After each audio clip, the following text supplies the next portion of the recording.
Now to our subject matter, the modern value of early writings in medicine and dentistry.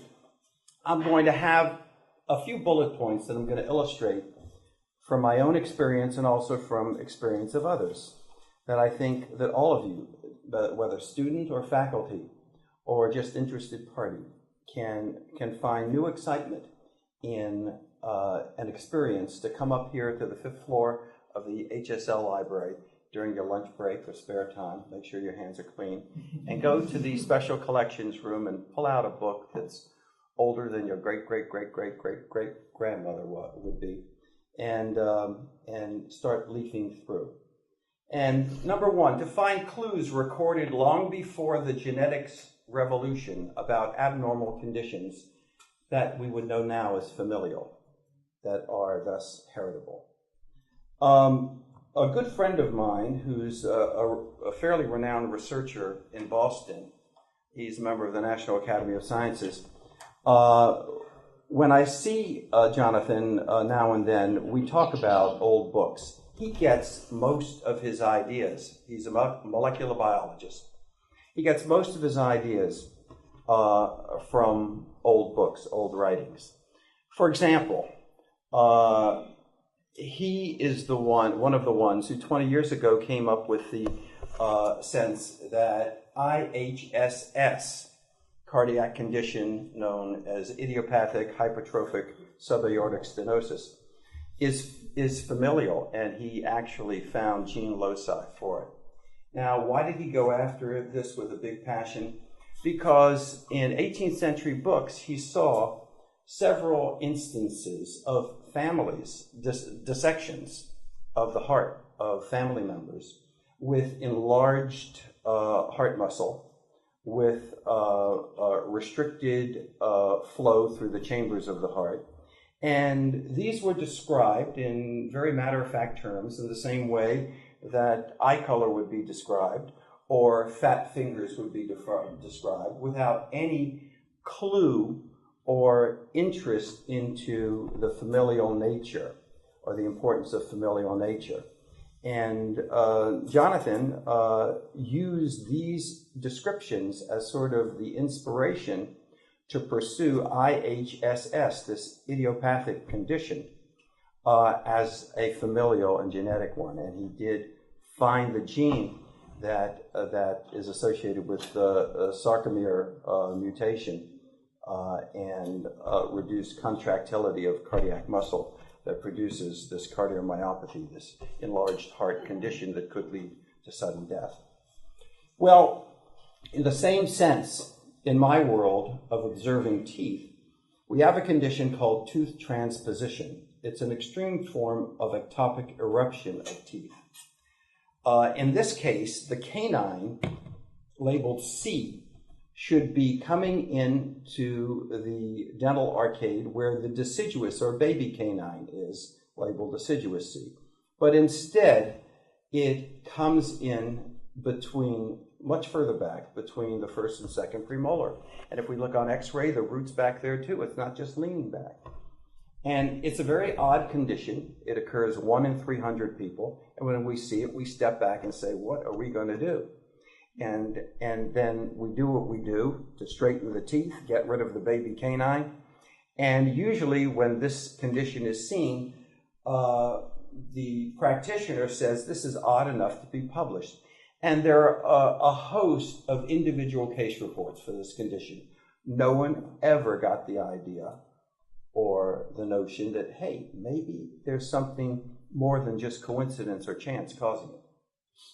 Here it is in, as seen in the X-ray, and you could see that the canine tooth, which is described now in black, and the first premolar are totally reversed in their root position.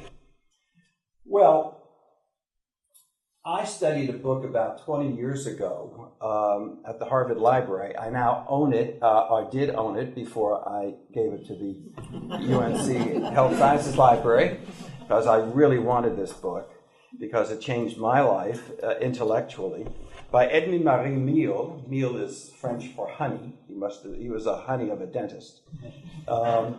And this book, in 1826, Recherche sur l'art de diriger de seconde dentition, research on the art of on directing the permanent teeth, had some illustrations. And back in the old days, to write a book in medicine, you had to know how to illustrate your book too. And most of the illustrations were done by the doctors.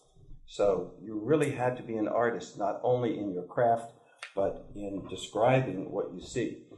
Now, what Mio did, and I have a working knowledge of French, I was reading, he described that he saw a 16-year-old girl with this reversal of tooth structure, this transposition, where the premolar was ahead of the first premolar was ahead of the canine. And he describes this 16-year-old girl. We have now described this condition as MXCP1 for short, maxillary canine first premolar transposition.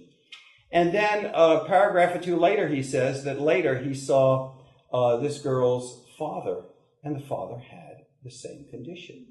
Well, you have an anatomic condition that is observed 1 in 300 patients.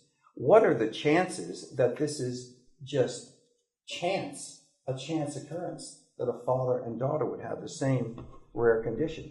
It's close to 1 in 90,000. So this was the clue. When I read it, I was very excited about it, and there was no previous work more than single case reports.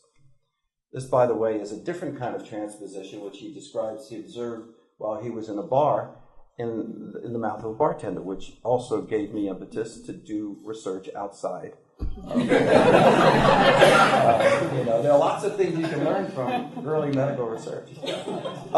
So we went ahead and collected these single case reports and tried to find some kind of connection to perhaps a genetic etiology.